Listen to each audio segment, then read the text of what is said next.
Мына бұған дейін осы Шардара қаласының өзінде мына бір көп қабатты үйлер болатын тұғын. Бізде 27 көп қабатты тұрғын үй жаңағыдай күрделі жөндеуден өткен. Көп қабатты, оның ішінде екі қабатты тұрғын үйлердің барлығы кеңес үкімет тұсында салынған. 51 көп қабатты тұрғын үй қазір күрделі жөндеу жұмыстары өткен. Яғни жаңағы тұрғындардың пайдалануына беріліп отыр.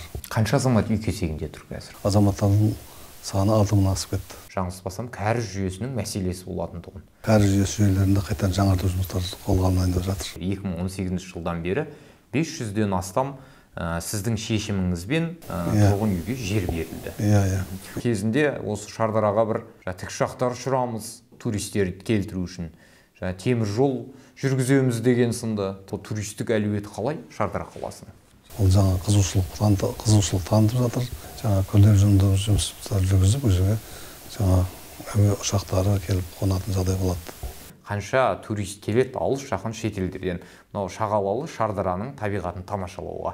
5-10 төңірегінде 10 дейін адамдар, азаматтар келіп демалатын уақыттар болады. Туристерден қаржы түсіп жатыр ма Шардараның экономикасына жалпы? Ауқымды жаңа кіріс пайда болады деп есептейміз. Әкімдер жұмыссыздық деңгейімен күресу керек деген басты міндет, басты талап десек болады әкімдерге. Азаматтардың 200-250 азамат жұмыспен қамтылып жатыр заводтардың өзінде. Қанша балық өндіріледі сіздерде? 2000 тоннаға дейін өндіріп жатқан ел болады. Тұтынушылардың көп Шардараның балығы мақтайды. Қайда кетіп жатыр жалпы өнім? Украинаға бұрын кетеді, қазір қандай жағдайда кім білемін, бірақ Түркияға кетеді. Армысыздар қадірменді көрермендер, бүгін бізде сұхбатта Шағалалы Шардара ауданы, оның ішінде аудан орталығы Шардара қаласының әкімі Бекет Ережеп Құдайбергенұлы. Жалпы енді Шардара ауданы Түркістан облысында өзіндік орны бар, үлкен маңызды аудандардың бірі. Негізгі кәсібі ауыл шаруашылығы саласы. Оның ішінде бұл аймақта балық шаруашылығы да қанатын кеңге жайған өлке. Жалпы енді осы аудан орталығына өзіңіз бірнеше жылдан бері басшылық жасап келе жатсыз, яғни қала әкімісіз. Жалпы Шардара қаласында негізгі даму барысы қаланың, ауданның орталығы ретіндегі қандай оң өзгерістер бар, қандай жобалар қолға алынып, қандай жұмыстар жасалып жатыр, соған тоқталып өтсеңіз. 2018 жылы мамыр айынан бастап осы Шардара қаласы әкімін алған, лауазым тағайындалған. Яғни Шардара қаласы ары қарай тарихынан ары қарай жетіне алсақ, 1968 жылдан бері қала статусын алды, яғни аудан орталық Шардара қаласы болып келеді. 2018 жылы жаңадан әкім болып келген жылы мен осы Шардара қаласының 50 жылдық мерейтойына, соның мерекелесіне куә болды. 50 жыл ішіндегі Шардара қаласының өсіп өркендегеніне, яғни мынау қазіргі егемен алған бері қарай сол 28 жыл, сол кезде 28 жыл болатын болса, сол 28 жылдың ішіндегі қаланың өсіп өркендеуі, яғни жеткен жетістіктері сол кездегі сол 50 жылдық мерейтойда атап өтілді. Сол Қазақстанда сол 2018-ден бері қарай осы Шардара қаласы әкім болып келемін. Яғни жылдан жылға мен енді қазір Шардара қаласының жалпы келген қонақтар болсын, жалпы қаланың тұрғындары болсын, аудан сырттан келетін азаматтар болсын, аудан орталығының Шардара қаласының өсіп өркендегеніне, яғни экономикалық дамуына куә болып жатқан жағдайлар бар. 2018-дің өзінде сол жыл әкім болып келген жылы Шардара қаласында 27 көшеде орта жөндеу жұмыстар жүргізілді, бір көшеде күрделі жұмыстар жүргізілді. Одан кейін сол жылдары бізде Шардара қаласында 23 көшеде мысалы көше жарықтар болатын болса, сол жылдың өзінде 6 көшеге көше жарықтар орнатылды. Одан кейін орталық көшелерге жаңағыдай қаланың символ есебінде жаңағыдай қоршау жұмыстары жүргізілді, яғни жаңағыдай ағаш егу, жаңағыдай жасыл аймаққа айналдыру, одан кейін мынау туризм аумағы Шардара қаласының негізі туризмге орталықтың біреуі есептеліп, яғни біздің Шардара қаласының аумағындағы су жағасының бойындағы адамдардың демалатын орындарында жаңағыдай осы туризм дамыту бойынша жұмыстар басталды, яғни сол жаңағы енгізіле бастады. Содан бері мысалы жыл сайын Шардара қаласы жаңағыдай жылдан жылға жаңағыдай көшелерге орта жөндеу жұмыстары жүргізілді, яғни одан бөлек суағарлар орнатылды, одан бөлек жаңа көше жарықтары, яғни жаңағыдай аяқ жолдар салынып, 2019-дың өзінде 11 көшеде жаңадай суағар орнатылып, жаңағы 9 көшеде аяқ жолдар салынды, мектепке баратын жолдарға. Одан кейін жаңағы тағы да сол жарықтандыру келетін болсақ, тағы да сол жылдар 7 көшеде жарықтандыру жұмыстары жүргізілді. Одан кейін жаңа мынау скверлер, саябақтарға жаңағы ағаштар орнату, балалардың жастар орталығындағы жастармен, яғни жаңағы қаланың шеткі аумақтарында жасыл аймақты көбейту мақсатында жасыл желек отырғызыла бастады. Ары қарап 2020 жылы мынау пандемия жылы болды деп есептейміз ғой. Дегенмен ол пандемияға да жұмыс тоқтап қалған жоқ. Сол жылдың өзінде де біз 9 көшеде орта жөндеу жұмыстары жүргізілді. 11 көшеде жаңағыдай суағарлар орнатылып жүргізілді. Одан бөлек жаңағы аяқ жолдар тағы салынып, жаңағыдай жасыл желектер орнатылып тағы да жұмыстар жүргізілді. 2018-де мысалы қала бойынша бізде 68 бейне камера болатын болса, сол 2020 жылы сол бейне камераны жаңа балалар орталық саябақтарға, жаңағыдай балалардың жүретін жеріне, мектепке баратын жолдарға, көп қабатты үйлердің айналасында бейне бақылау камералары көбейтілді. Яғни қазіргі таңда сол қала орталығында, қаладағы жаңағы парктерде, көп қабатты үйлердің арасында, жолдарда, машина жүретін жолдарда қазіргі таңда 88 бейне камера жұмыс істеп тұр. Сол 2018-ден бері қарай бізде қала орталығында 5 жерде мысалы бағдаршам болса, қазір 4 жылдың төңірегінде қазір ол бағдаршам саны 9 жерге жетті. Одан бөлек жаяу жүргіншілер өтетін өткелдер, балалардың мектепке баратын жолдарында жаңа жыл сайын осындай жол сызықтар сызылып, жаңағы тиісті жол белгілері қойыла бастады. Былтырдың өзінде, мысалы, енді тендеп келгенде, былтыр 2021 жылдың өзінде бізде Шардара қаласында 33 көшеде жаңағыдай орта жөндеу жұмыстары жүргізілді. Яғни орта жөндеу жұмыстары дегеніміз жаңа асфальттар, жолдарды асфальттау жұмыстары жүргізілді. Ол 33 көше ішінде әсіресе мына біздің Шардараның былтыр 2019-да басталған газ құрылысы бізге Шардара қаласына 2021-де кіріп, кіресі 18 жаңа Шардараға жаңа газ тарату станциясының жұмысы 2019-да аяқталып, сол жылдан бастап мынау қала ішілік жұмыстар жүргізіле бастады. Яғни 2020-да ол жұмыстар қала ішіліктегі қаланың мұнай база, одан кейін мынау 14 бекет, одан кейін сол жағалау Өтеғұл шағын аудандарында ішкі желілік жұмыстар жүргізіліп, осы 21-де жаңағыдай үйлерге газ беріле бастады. 21 жыл үйлерге қазір сол 3 шағын ауданда газ берілді. Сол жылдар, яғни газ құрылыстар жүргізілген жылдары, сол жаңа айтып отқан 21 жыл 33 көшенің ішіндегі сол 16 көшесі, яғни сол Өтеғұл шағын ауданы мен 14 бекет шағын аудандарындағы негізгі сол көшелерде жұмыстар жүргізілді. Себебі газдағы жүйесі жүргізілгеннен кейін ол көшенің тозығы жеткен көшелер, яғни көшелерге жаңағыдай газ турбалар тартылғаннан кейін көшенің жаңағыдай несі бұзылады, яғни адамдардың жүруіне, яғни көліктердің баруына қиындау соққаннан кейін негізгі барлығын негізгі күшті сол шағын аудандарға бөлініп, яғни қазіргі таңда ол шағын ауданда 96%, яғни толық сол көшелер жаңағыдай жөндеу жұмыстары жүргізіліп өтті, асфальттағы жұмыстар жүргізілді. Одан бөлек бізде жаңағы сол 16 көше ол жақта болатын болса, бер жағындағы басқа шағын аудандарға, яғни үлкен жаңағыдай көшелерге жаңағы газ құбырын тартуға болатындай ешқандай зияны жоқ көшелерге, үлкен автобус жаңағыдай орталық көшелерге 17 көшеге орта жөндеу жұмыстары жүргізілді. Яғни сол жаңа айтып отырмын, жаңа газ құбырлары тартылған шағын аудандар биылғы 2021 жылдың аяғында, қазан-қараша айларында сол елді мекендерде шағын аудан қазір газбен тұтынатын жағдайлар бар. Бұл жерде жалпы саны 795 отбасы болатын болса, соның жаңағы қазіргі таңда 70%-дай газ құбырды ішке кіргізіп қойған. Яғни ары қарап олардың енді неге 100% болмаса да деп жатқан себебі оның әр үйдің өзінің бір құжаттары сәйкес келетіндігі бар, сәйкес келмейтіндігі бар. Яғни құжат турламаған уақытында қазір барлық таңда мердігерге тапсырып, жаңағы Қазтрансс аймақ мекемесі сол тұрғындардың әр үйлердің жеке құжаттарын реттеп, тиісті құжаттарын дайындап жатқан жағдай бар. Қазір ол жақтан, яғни тұрғындардың жалпы қанағаттанған жағдай болып тұр.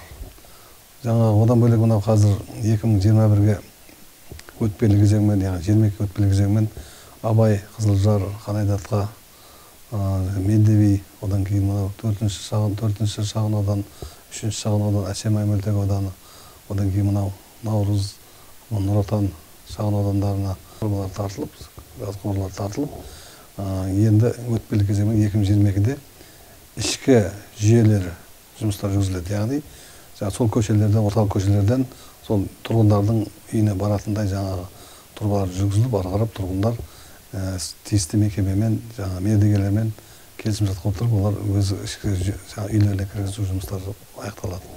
Яғни 2022 жылы осы аталған шағын аудандарда газ құбыры тартылып, толық тартылып, яғни жылдың соңына дейін, енді Қолда қаласа, осы 42 қазан айына дейін тұрғындар осы қазірдің жаңағы осы қаладағы 72-73%-ға дейін жаңағыдай газбен пайдаланып күтудеміз. Ережеп Құдайбергенұлы, мынау енді аудан әкімі Қайрат Жолдыбайұлының жалпы бастамасымен де, жалпы облыстан берілген тапсырмалар бар. Жалпы жүйелі түрде жүзеге асырылып келе жатыр ғой ауданда. Оның бір көрінісі Шардара қаласы соңғы жылдары келген қонақтарға да бірден көз тартады, небір көрікті жерлер салынды. Өзіңіз айтып жатқан жұмыстардың барлығы сол мынау межелі тапсырмалардың орындалу барысының оң бағытта жүзеге асып жатқандығын көрсетеді. Бұған дейін осы Шардара қаласының өзінде мынау бір көп қабатты үйлер болатындығын, оларда мынау жаңылыспасам кәріз жүйесінің мәселесі болатындығын. Жалпы осы мәселелер қалай шешілді? Қанша көп қабатты үй бар жалпы қалада? Осы тұрғыдағы мәселе қалай оңтайландырылып жатыр? Енді дұрыс айтасыз, біз қалада қазір бізде 75 көп қабатты тұрғын үй бар. Соның 24 жаңа екі қабатты тұрғын үй болса, 51 жаңа екі қабатты жаңағыдай көп қабатты тұрғын үйлерге жатады. Ода қазір соның 67 тұрғын үйде адамдар тұратын болса, қалған жаңағы 8 үй үлкен ғимараттар, жаңа мекемелер орналасқан. Кәріз жүйелерінің бойынша бізге енді 2010 жылдарда жалпы бізде осы қаладағы орталық кәріз жүйесі 32%-ға қосылған болатын. Сол 32% қазір мынау қосылып отқан шағын аудандар бар. Көп қабатты тұрғын үйлердің жаңа кәріз жүйесін жаңартып, яғни биылға қаржы бөліп аудан жаңағыдай аудандық бюджеттен, жергілікті бюджеттен және облыстық бюджеттен сұрап, сөйтіп осы жақын күнде газ құрылысымен жұмыстармен қатар кәріз жүйесі жүйелерінде қайтадан жаңарту жұмыстары қолға алынайын деп жатыр. Өзіңіз айтып өткен көп қабатты, оның ішінде екі қабатты тұрғын үйлердің барлығы кеңес үкімет тұсында салынған. Бұлар енді жаңғырту жұмыстары қалай жүріп жатыр? Енді Шардара қаласында адам тұрмайтыны да бар деп жатсыз. Жалпы осыларды бір оңтайландыру, тұрғын үй кезегінде тұрған азаматтарға беру сынды жұмыстар жоспары бар ма алдағы уақытта? Енді бізде жаңа айтып отқан 75 көп қабатты тұрғын үй болса, 67 сынды мысалы тұрғындар тұратын болса, соның 57-сі, яғни күрделі жөндеуден қажетті даму бағдарламасына сәйкес Шардара қаласы 2014 жылдан бері қарай бізде 2020-ға дейін, 21-ге дейін бізде 27 көп қабатты тұрғын үй жаңағыдай күрделі жөндеуден өткен. Одан кейін кеше осы 20-шы жылы тағы да 23 үй көп қабатты тұрғын үй күрделі жөндеуден өтіп, 21 жылы аяқталып, яғни қазір таңда бізде сол жаңағы 51 көп қабатты тұрғын үй қазір күрделі жөндеу жұмыстарын өткен. Яғни жаңағы тұрғындардың пайдалануына беріліп отыр. Ол енді бұл тоқтамайды, яғни сол қажет еткен көп қабатты тұрғын үйлер қазіргі таңда бізде сол екі қабатты тұрғын үйлерден қалды кішкене. Оның бәрі осы биылғы жылы, келесі жылға жоспарланған жоспары бар, яғни өзінің 2017-2022 жылдарға берген жоспарға сәйкес орындалса, ары қарап бұны жаңағы президентіміздің жалпы мемлекет басшыларының, үкімет басшысының несіне сәйкес, тапсырмасына сәйкес осы тұрғындарды, яғни қазіргі талапқа сәйкес көп қабатты тұрғын үймен қамтамасыз ету, көп балалы отбасыларды, жалпы немесе мүмкіндігі шектеулі азаматтарды осындай жаңа немен қазіргі талапқа сәйкес тұрғын үймен қамтамасыз ету талаптар жұмыстар кезең-кезеңмен жүргізіліп келеді. 2020-2021 жылдарда бізде осы қала орталығында 40 пәтерлі екі үй пайдалануға берілді. Яғни 80 отбасы осы қазіргі таңда сол жаңа үйге кірген. Одан бөлек осы аудан басшысының қала тұрғындарының көпбалалы отбасылардың жаңағыдай мұқтаж азаматтардың өтініштерін жоғары басшылыққа облысқа арқалап, облыс басшылығы жоғарыдан бюджетке қаржыға бөлдіру мақсатында 160 пәтерлі жаңағыдай 4 көпқабатты тұрғын үй салуға қаржы бөлдіруге жұмыстар жүргізіліп жатыр. Яғни ол жұмыс осы биылға басталады деп күтілудеміз. Яғни ол өзінің кезегін өтеп жатса, ары қарап бізде үй кезегінде тұрған азаматтардың біраз мәселесі шешіледі деп отырмыз. Қанша азамат үй кезегінде тұр қазір? Үй кезегінде бізде 700-ге жуық қалада, 700-дің төңірегінде жаңағыдай азаматтар кезегінде тұр. Ол әртүрлі өзінің тобына бөлінеді. Жетім балалар, жаңағы көпбалалы отбасы, жаңағыдай тұлсыз жетім деген сияқты сондай бөлінеді. Сол топтың барлығы 700 отбасының төңірегінде тобының жаңағыдай кезекте тұр. Ережеп Құдайбергенұлы, мынау енді Шардара қаласының орталығы. Өте мынау тар орналасқан, тығыз орналасқан. Шет елді мекендерін қайтам, жалпы сіздерден жер телімін беру қала кезекте тұрғандарға, жалпы қала аумағын кеңейту бағытында қандай жұмыстар жасалып жатыр? Жалпы бір жер бар ма осы қазір тұрғындарға мысалы жер үлестіру деген сияқты? Ол енді мынау ірі мегаполис қалаларда өте өзекті ол мәселе. Қазір жер телімдері жоқ. Енді бұл аудан деңгейінің өзінде қандай, осыны бір айтып өтіңізші? Бұл енді дұрыс айтасың, жер кезегінде қалада, яғни бізде жаңағы ауданда 80 мың адам тұратын болса, соның 47% қалада тұрады. Яғни қалаға деген тұрғындардың, ауылдағы тұрғындар қалаға деген, қалаға көшу, қалада жағдайда тұру деген сондай жер кезегінде бізде сұраныс көп. Сондықтан бұл енді жаңа бұрынғы 2012 жылға дейін, яғни кезекке азаматтардың кезек күтірмейтін мәселе, себебі ол кезде кезекке тұрылса болды, яғни жиналған адамдарды жаңағы жер телімін бөліп бере беретін еді. 2012 жылы жер кодексіне өзгеріс жасалғаннан кейін, яғни инфрақұрылым жүйелер жүргізілмей, жер теліміне берілмейтін болды. Сондықтан бұл қазіргі таңда жер кезегінде тұрған азаматтардың саны 6 мыңнан асып кетті. Бұл енді бірден бұндай бұншалық көптігі себебі жаңағы инфрақұрылым жүйелер жүргізіліп болады. Яғни жаңа өзі айтып отырсыз, Шардараның жері онша тегіс емес, яғни ойлы құрылы жаңағыдай сай. Сондықтан оны инфрақұрылым жұмыстарына қаржы көп бөліну керек. Одан кейін ары қарап сол біздің қазір оңтайластырып қойған жеріміз бар, яғни 800 жер телімге бөлдіру жұмыстары жүргізіліп қойған. Яғни соған ертең инфрақұрылым жұмыстары жүргізілгеннен кейін жер кезегі беріледі. 2018 жылы 345 азамат жер алған, 2019-2020 жылы 237 азамат отбасы, яғни жер алды азамат. Яғни 2021-2021-де бізде әлі жаңағыдай айтуы инфрақұрылым жұмыстары жүргізілген, жаңа кәріз жүйелер, жаңа су құбырлары, жолдары, жарықтары жүргізіліп болғаннан кейін барып, жаңа жер учаскелер бере бастаймыз. Ол өзімізге қазір белгілеп қойған жеріміз бар, Шардара қаласының аумағында, яғни сол жерге осы инфрақұрылым аяқталып болғаннан кейін жер береміз, яғни 800 учаске жерге беріле бастайды. Яғни сіз әкім болып тағайындалған, осы Шардара қаласының әкім болып тағайындалған уақыттан бері, 2018 жылдан бері 500-ден астам сіздің шешіміңізбен тұрғын үйге жер берілді. Осы жер беруден де бір мәселе көп деп жатады ғой, енді осы таластар тудырып, жаңағы жер алғандардан бір екі-үшеге шығып жататын деген сияқты жағдайлар бар да. Жалпы аудан деңгейінде қандай бұндай мәселе жоқ па? Бұл енді ондай жаңа мәселелер бұрын туындаған, яғни себебі 2012 айтып отыр ғой, 2012 жылға дейін жаңа жерді комиссиямен бергенде жер беріліп кеткен. Яғни ол жерлерді жаңағыдай уақытылы құрылыс жұмыстарын жүргізбей, яғни жаңағыдай тиісті инфрақұрылым жүргізгеннен кейін азаматтардың өзінің күші, яғни су апаруы бар, оның жол салуы бар, яғни тасымалдауы бар, басқасы бар. көп жерлерде жаңа үйлер салынбай қалғаннан кейін оны жаңағыдай бір-біріне сату, бір-біріне өткізіп жіберу деген қалып кеткен. Сөйтіп бұрынғы жер учаскелерінде қазір бос орындар көбейіп қалып кеткен. Яғни соларды жаңа іріктеп, қазір мысалы сол жылдары беріліп кеткен жерлерден іріктеп бос қалған жерлерді қайтадан тізімге алып, яғни мына кезекте тұрған тізімді ертең мына инфрақұрылым жүргізілді ғой, мысалы сол көшті.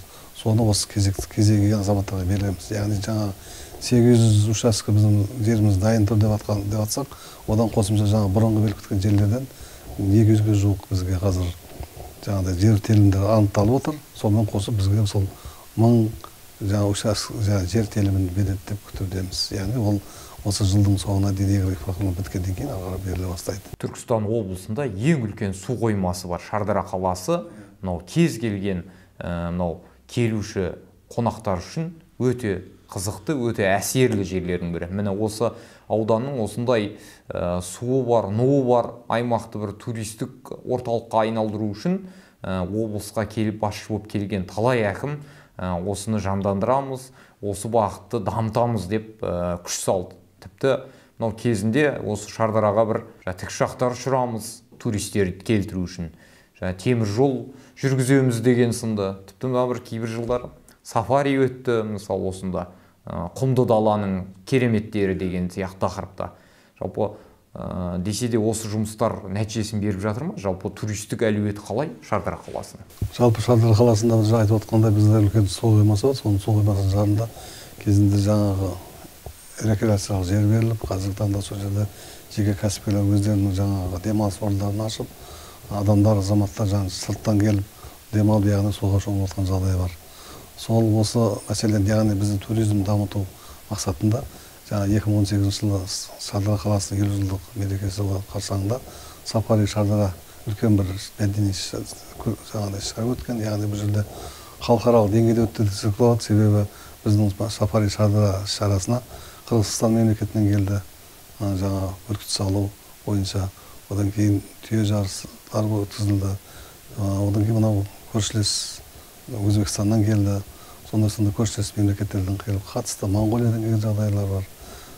Сөйтіп бізде бұл жаңа шара үлкен деңгейде, яғни бұл шараның өтуі Шардараның келешегін осындай туризмді дамытуға, туризм жолдарын ашуға деген үлкен бір шара өтті. Яғни басқа мемлекеттерден де өзіміздің Қазақстан Республикасындағы басқа облыстарында да сонда қызығушылық танытты. Соған сәйкес 255 гектар бізге осы орман шаруашылық жерінен Шардара қаласының аумағына берілді. Оған енді осы менің байланыс кеше осы алдыңғы жылдары осы былтыр жаңағы пандемияға байланысты көптеген жаңағы осындай шараларды жаңағы қаржының мәселесі тоқтатылып, ол кішкене сәл жүрмей қалды. Бірақ ол алдағы кезде мынау қазір пандемияның бәсеңдеуіне байланысты, жалпы халықтың кішкене сәл жаңағы несіне байланысты, ол осы алдағы уақытта жаңағы жүреді деп отырмыз. Яғни сол 255 гектарға жаңағы үлкен бір жаңағы сауықтыру орындары, әртүрлі орындар ашылып, оған жаңағы жол тартып, жарықтандыру жұмыстарын жүргізіп, газ тартып, яғни бірінші жаңағы кәсіпкерлік нысан ашпай тұрып, сол жерге бірінші инфрақұрылымды жүргізу жоспарымызда бар. Содан кейін барып, сол жаңағы бұл жерге потенциалы үлкен жоғары Шардара қаласының осы су қоймасының айналасындағы демалыс орындарының потенциалы үлкен жоғары. Яғни мынау судың айналасындағы демалыс орындары басқа жақтардан келетін болса, ол жаңа қызығушылық танытып жатыр. Яғни адам көбейе бастаса, ол жерден келешекте жаңағы тасымалдау, яғни жаңа мынау өзіміздің Шардара қаласындағы аумағындағы жаңа әуежай бар, яғни әуежайда қайтадан жаңа күрделі жұмыстар жүргізіп, ол жерге жаңа әуе ұшақтары келіп қонатын жағдай болады. Алыс жақын шетелдерден деп айтып қалдыңыз, сафариге келді, сол кезде деп. Жалпы енді жылына орта есеппен алғанда әлде туристік әлеует мықты дамып кетті деп айта алмаймыз ғой, десе де сондай бір есеп бар ма? Мысалы, жылына шамамен қанша турист келеді алыс жақын шетелдерден мынау шағалалы Шардараның табиғатын тамашалауға? Жыл сайын 5-10 мың төңірегінде 10 мыңға дейін адамдар, азаматтар келіп демалатын уақыттар болады. Яғни маусым айынан бастап тамыз айының аяғына дейін бізде сол 3 айдың 90 күннің төңірегінде жан-жақтан келіп жатады. Ол енді жақын облыстардан болса келеді. Мынау Өзбекстанның шекаралас жердегі облыстардан келеді, Қырғызстаннан да келіп жатады. Сондай мына біздің құм бір жағы Қызылдың құмы, бір жағы Сырдария. Сондықтан бұл жердің жаңағы жаздың күндері ыстығы өте үлкен аптап ыстық болады. Мына судың жағасындағы сол демалыс орындарында яғни суға түсіп, яғни ыстықтан алып, яғни өзінің кішкене сәл демалып кететін жағдайлар. Яғни туристік әлеуеті ерекше дамыған Европа елдері, одан кейін мына Түркия сынды мемлекеттер өздерінің бюджеттерінің негізгі бөлігін жалпы туризм саласы құрайды. Жалпы Шардарага да енді туристер тартуға болады, әлеуеті зор, потенциалы мықты деп жатсыз. Жалпы енді мұнда келушілер, мысалы мынау Шымкент, әрбір аудандардан айналада келуі мүмкін жазды күндері шомылуға, бірақ сол туристерге бір ыңғайлы жағдай жасалып жатыр ма? Сол туристерден қаржы түсіп жатыр ма Шардараның экономикасына жалпы? Енді айтып ғой, жаңағы бұл жерге біз инфрақұрылым жүргізіп алсақ, яғни сол жерге өз 60 түрлі нысан салынады. Бұл жерге жаңағы әртүрлі сауықтыру орындары, яғни жаңағы азаматтардың жақсы демалады. Сондықтан сол жерге егер мынау инфрақұрылым жүргізіп болғаннан кейін, ол жердің жаңағы айтып отырмын ғой, жаңағы демалыс орнының несі ауқымы үлкейеді. Жаңағы сол кезде бизнес пен кәсіпкерлер яғни өзінің несін салады да, инвестициясын әкеліп, қаржы құятып, соны ары дамытады. Одан әрине ол да келіп жатқаннан кейін ары қарап шетелде де азаматтарды қызығушылық танытып, ол біздің бюджетімізге ауқымды кіріс пайда болады деп есептейміз. Коммуналдық пляждың жаңағыдай салайын жатқан жағдайымыз бар. 20 гектар жерге қаулы шығып, яғни Шардара қаласы су қоймасы айналасынан демалыс орнын ашайын деп жатырмыз. Оған да бірінші кезекте жол жүргіземіз, жарық апарамыз. Одан кейін жаңағы сол жердің қоршау жұмыстары жүргізіледі. Содан ары қарап тиісті адамдардың демалыс орындарына, демалуларына ыңғайлы жасап қоюымыз алдағы осы биылғы жоспарымызда бар. Жалпы әкімдер жұмыссыздық деңгейімен күресу керек деген басты міндет, басты талап десек болады әкімдерге. Жалпы сіз аудан орталығы Шардара қаласының әкім ретінде айтыңыз, жұмыссыздық деңгейі қанша пайызды құрайды бүгінде қалада? Бізде қазір мына қаланың орталығында, қала аумағында 5 қайта өңдеу жаңағыдай кәсіпорындар бар, балық өнімдерін қайта өңдеу кәсіпорындар бар. Ол жерде қаланың жаңағы азаматтары сол жерде жұмыс жасайды. Яғни жаңағы 5 заводтарда, мысалы үлкен завод өзінде бір 200-250 сезонына байланысты жұмыс жасайды да, қалған заводтарда енді кемінде 60 азамат жұмыс істейді. Сонда қаланың тұрғыны бір жұмыспен қамтылу, азаматтардың 200-250 азамат жұмыспен қамтылды заводтардың өзінде. Одан бөлек былтырдың өзінде мысалы 23 нысан ашылды, кәсіпкерлік нысандар. Яғни мынау плей-маркет, плей-парк деген не бар, яғни ол жердің өзінде де қазір өздерінің нелерін жаңағыдай заттарын шығарып, кәсіпкерлік нысан ашылып, ол жерде де жаңағыдай балалардың демалуына, яғни ыңғайлы жасап, жұмыс жасап отырған жағдай бар. Одан бөлек жаңағы бізде бір жаңалығы, мынау қала орталығында осы 21 жылы жаңағы нені 2019-да бізде жаңағыдай не алған, жаңағы грант жеңіп алып, қайтарымсыз грант жеңіп алды да, қазір қала орталығында ұбт-ға дайындау, балаларды ұбт-ға дайындау, оқушыларды сондай ай білім оқу орталығы ашылды. Ол жерде 350-ге дейін балалар сабақ алады, дәріс алады. Яғни ол жерде сол жаңа грант, жаңа сол жерде оқу кітаптарын жаңағыдай дайындап, яғни сол жерде жаңа мынау YouTube арқылы, желісі арқылы сол сұрақтың жауабын, яғни қалай жауап беретін ұбт-да қалай тапсыру керектігін тәсілдерін үйретіп, сол балалар дайындап жатқан жағдай. Ол жердің өзінде де 8 оқушы, жаңағыдай оқытушы алған. Одан бөлек жекеменшік бізде мынау бастауыш мектебі ашылайын деп жатыр. Оған да құрылыс жұмысы аяқталып, яғни жаңа оқу жылына жаңағыдай белгілеп отыр. Былтырдың өзінде атқарылған жұмыс, яғни 21-де. Былтырдың өзінде 23 нысан ашылды деп, сол 23 нысанда 47 азамат жұмысқа орналастырылды. Қанша адам кезекте тұр бірақ әлі де? Бізде қазір сол 1000-ға жуық азамат кезекте тұр. Яғни бұл енді тыныс тіршілік болғаннан кейін жаңағыдай оқуға түсе алмай қалатыны бар, басқа жақтан көшіп келгені бар, немесе жаңағыдай балалардың оқуға жібермейтін ата-аналар болады, жаңағыдай басқа жаққа жібермейтін азаматтар болады. Сондықтан сол 1000-ға жуық азамат бізде азайып жатыр ғой жыл сайын. Бірақ жыл сайын азайып жатыр. Өзіңіз мынау ветеринария саласында ұзақ жыл жұмыс істеп, Шардара қаласының әкімі лауазымына осы саладан келген азамат екенсіз. Жалпы басты ұстанған бағытыңыз, жоспарыңызбен бөлісіп өтсеңіз, алдағы Шардараның болашағын қалай елестетесіз, қандай жобаларды нақты жүзеге асырасыз осы әкім болып отырған тұсыңызда? Яғни бірінші кезекте бұл енді ветеринария саласы айтып отырмын ғой, бұл енді жаңағы адамзатты емдейтін дейді ғой, жаңағы Гиппократ заңында. Дәрігер адамды емдесе, ветеринария адамзатты емдейді дейді. Сондай заңдылық бар. Сондықтан ветеринария саласындағы мамандар, яғни адамның психологиясын жалпы жаңағыдай адамдардың, жалпы халықтың, ортаның жаңа несімен сөйлесе біледі.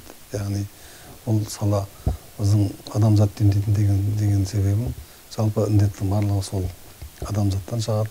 Сондықтан адамзатты қорғау мәселесі болады. Сондықтан жаңағы бірінші кезекте осы адамның денсаулығын халықты ұстау мақсатында азық-түлік қауіпсіздік сақтау, одан кейін жаңағы ветеринариялық қауіпсіздік сақтау мақсатында жаңағы барлық жерде бұл саланың қажеттілігі болады. Яғни жаңағы қайта өңдейтін кәсіпорындардың өзінде, мысалы сол жердің өзінде, сол мысалы балықтан қайта өңдейтін болатын болса, сол мынау қоймадағы балықтардың өзі біраз аурулар шығады. Яғни мынау малярия деген ауру болады. Ол енді біздің Қазақстанда тіркелмеген. Дегенмен малярияның өзіне иммунитет пайда болу үшін судак деген балық болады. Судактың егер өнімін жейтін болатын болса, малярия ауруына иммунитет пайда болады. Сондықтан бұл жерде мысалы мына су қоймада сол судак балығын көбірек өсіру, мынау питомниктерде судак балықтарын өсіру жұмыстары жүргізілу керек. Яғни сол бойынша жұмысты істеп те жатыр. Яғни сол судак балықтарының өнімдерін басқа мемлекеттер қызығушылық танытқаннан кейін соған басты көңіл бөліп жатыр. Одан бөлек жайын, яғни лақа дейді ғой, қазақстан жайын балықтары, лақалар, жаңағы былайша сом дейміз. Сом, африканский сом несін тұқымын бізде өндіріп жатқан, жаңағыдай өсіріп жатқан балық заводы бар. Яғни өзі бассейн құрып, сол жерге питомник жасап, сол питомникте кішкентай ұлттарын шашып, сол жерден өсіріп, яғни мысалы бақылап тұрады, ағарып, дайын өнімдерді, немесе жаңағы деңгейіндегі бөлшек сауда іздесіне саудалықтан шығарып, халыққа тұтынуға береді. Қазір мысалы біздің Шардара қаласының осы балық өнімдері жалпы Қазақстан бойынша да шетел, Европаға да сондай сұраныстар, қызығушылық көп. Мен өзім мысалы сол салада жұмыс істегенде білетінім, яғни мынау Европаның Түркия, Украина, Россия, даже мынау Израильға кеткен кездерде болған. Енді Россияға енді ол өзінің системаланысы әрдайым кетіп тұрады. Бірақ әр мемлекеттің өзінің жаңағыдай сұранысы болады. Яғни мынау Түркия мемлекеттері, Германиялар жаңа нені, ол жерде мынау сулар көп қой, яғни мынау жаңа айтып отқан малярия аурулары ол жерде көп тіркелген. Сондықтан судак балығына сұраныс көп жақта. Қанша балық өндіріледі сіздерде? Жылына болмаса тәулігіне бір мәлімет бар ма? Қазір мысалы мынау сезонда уақытта 2000 тоннаға дейін өндіріп жатқан болады. Жылына, иә. Негізі балық өндіруді бұл енді өкімет тапсырма беріп отыр. Жалпы 5000-ға дейін сол жоспар бар көбейту бойынша. 5000 тоннаға дейін. Иә, себебі біздің мынау судың қоймасы, яғни жаңа судың көбейіп, яғни жоғарыдан келетін судың несі көбейіп жатса, бізде ондай мүмкіндік бар. Яғни ол жерде питомник шығаруымыз керек, балық өсіретін питомниктер көбірек ашуымыз керек. Сөйтіп бар балықтың жаңағы несін санын көбейтіп, балықтарды жаңағыдай қайта өңдеу кәсіпорындарды көбірек ашып жұмыс жасауымыз керек. Осы енді жылына 2000 тонналап орта есеппен ғой енді шығып жатқан дарияның жағасында отырған Шардара халқы, қаланың халқы, жалпы ауданның халқы осы балықтың тұтына алып жатыр ма өздері? Оған мүмкіндік бар ма? Қарапайым тұрғынның өзі мысалы заводтардың жаңағы өздерінің белгіленген учаскелері бар, яғни су қоймадағы жаңа балық аулайтын учаскелер бар, соған тиісті жаңа несін барып өтініштерін жазады да, соған сағатына немесе жаңа тәулігіне немесе өзінің отыратын уақытына ақшасын төлейді да, сөйтеді барып қармақпен балық аулауға мүмкіндігі бар. Өзінің бірақ аулайтын жерлері бар адам.